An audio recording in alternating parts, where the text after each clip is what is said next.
दोस्तों नमस्कार और आप देख रहे हैं कांडी बनारसी में आपका स्वागत है। पेंशन रथ देखिए कि आ गया है और पुरानी पेंशन की जो इस तरीके से बहाली के लिए लगातार संघर्ष करें। ये बताइए जो रथ आया हुआ है चंदौली से आया हुआ है, कितना ये कारगर साबित हो पाएगा कर्मचारियों के लिए? देखिए, रथ या तो विजय रथ होती है या उस रथ जो है प्रयास करता है। तो ये रथ दो मामले में इसको जो है उदाहरण ले लीजिए कि हम तो ये मानते हैं कि मेरे संघर्ष का पर्याय है, ये विजय रथ बन करके रहेगा। तो ये 2024 में इसी पेंशन रथ का नाम बदल के हम लोग पेंशन विजय रथ रखेंगे। अच्छा ये बताइए, ठीक है, सरकार जिस तरीके से लगातार कर्मचारियों को देकर अनजान बन रही है, क्या लगता है कि इस बार चुनाव सामने है, लोकसभा चुनाव 2024, क्या कुछ नया होगा? देखिए, सरकार अनजान नहीं है। सरकार जो है पटरी पर सोने वाले लोगों के लिए भी हित की बात करती है और हम लोग जो है लगातार संघर्ष कर रहे हैं। और मुझे खुशी इस बात होगी, आप लोगों को मैं धन्यवाद देना चाहता हूं। यही वो परिसर है, यहीं पर हम लोगों ने धरना दिया था और जिस दिन हम लोगों ने धरना दिया था पिछली बार, दूसरे ही दिन सरकार ने घोषणा की कि हम एक एक्शन कमेटी बैठाना चाह रहे हैं, एक कमेटी बैठाना चाह रहे हैं, उसकी रिपोर्ट लेकर के पुरानी पेंशन पर विचार करेंगे। लेकिन वो कमेटी हम लोग को मान्य नहीं है। हम लोग सिर्फ एक शब्द बोलते हैं, पुरानी पेंशन कोई नई मांग थोड़ी है, हमारे से कोई नई मांग नहीं, ये तो पुरानी मिल रही थी, आप उसको बहाल कर दीजिए। आपकी जो नीति बनी है पुरानी पेंशन जो नई पेंशन के रूप में, वो हमें स्वीकार नहीं है। आप खुद आकलन करिए ना। सरकार ये कहती है कि आप लोग काम ही नहीं कर रहे हैं तो पेंशन क्यों दें? अरे कोरोना में कहाँ थे लोग? हम लोग काम नहीं करते तो कोरोना में कहाँ थे? ये प्राइवेट हॉस्पिटल किनके हैं? इनके पृष्ठभूमि जाइए ना, क्यों मैदान छोड़ के भाग गए? ये तो कोरोना था ना, तो आया तो वही हम ही लोग आए काम ना। चाहे अरे मान्यवर, इससे बड़ा सच क्या हो सकता है इस मानवीय जीवन का कि अस्पताल में आदमी मरा है, उसके परिवार के लोग उसको छू नहीं रहे। हमारा कर्मचारी मलेरिया विभाग का लेकर के घाटों तक पहुंचाया है और मृत सैया पर सुलाया है। ये क्या बढ़िया, ये सच है दुनिया का। विभिन्न प्रदेशों में कांग्रेस की सरकार आते ही कर्मचारियों की बातें सुनी जा रही है, क्या लगता है कि ये बात ये सरकार सुनेगी? आप देखते हैं, मौका दे रहे हैं। आगे अभी 3 स्टेट की और गवर्नमेंट है, वहाँ के लोगों से हमारी बात करेंगे। आप लोग कुछ नया करेंगे?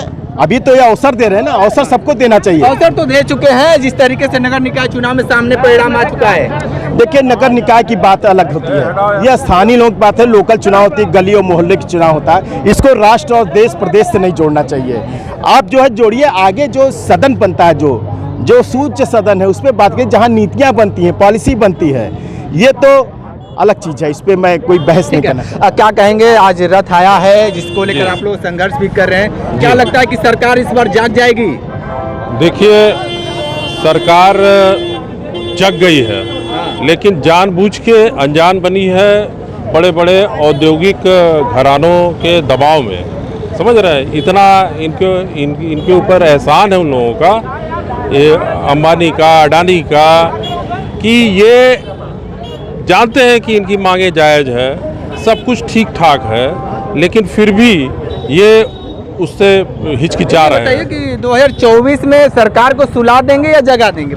देखिए, अगर ये सरकार अपनी नीतियों में सुधार नहीं लाई, मजदूर विरोधी, जनता विरोधी इसकी नीतियां अगर चालू रहीं, ठीक है, तो बेरोजगारी चरम पे है।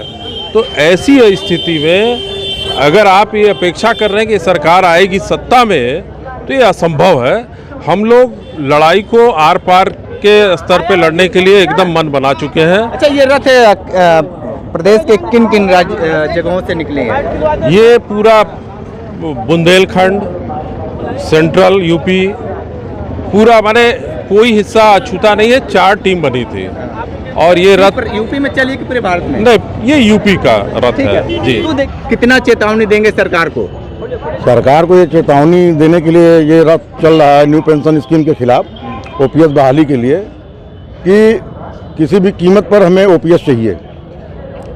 जिसके लिए जो पुरानी पेंशन बहाली संयुक्त मंच का गठन किया गया है, जो All India Railway Men's Federation भी उसमें सम्मिलित है, NFIR भी उसमें सम्मिलित है, जो हिंदुस्तान के केंद्रीय कर्मचारियों के प्रमुख संगठन है रेल के, वो साथ में सम्मिलित हैं। और उन्होंने ये खाका तैयार किया हुआ है कि किस प्रकार से इस आंदोलन को हमको 2024 से पहले हमको पुरानी पेंशन लेने का काम करना है। इस क्रम में ये रथ चल रहा है जो कि पूरे यूपी में घूमने का काम करेगा।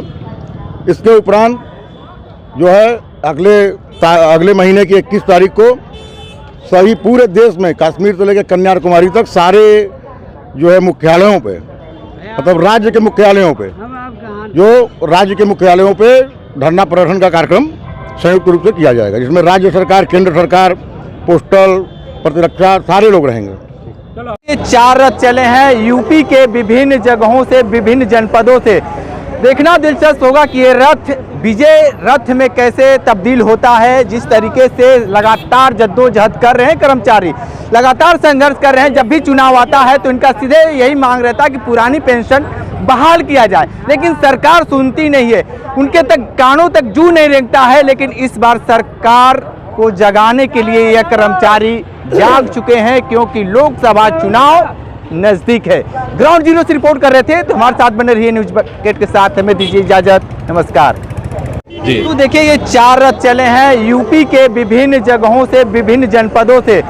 देखना दिलचस्प होगा कि ये रथ विजय रथ में कैसे तब्दील होता है। जिस तरीके से लगातार जद्दोजहद कर रहे हैं कर्मचारी, लगातार संघर्ष कर रहे हैं। जब भी चुनाव आता है तो इनका सीधे यही मांग रहता है कि पुरानी पेंशन बहाल किया जाए, लेकिन सरकार सुनती नहीं है, उनके तक कानों तक जू नहीं रेंगता है। लेकिन इस बार सरकार को जगाने के लिए यह कर्मचारी जाग चुके हैं, क्योंकि लोकसभा चुनाव नजदीक है। ग्राउंड जीरो से रिपोर्ट कर रहे थे।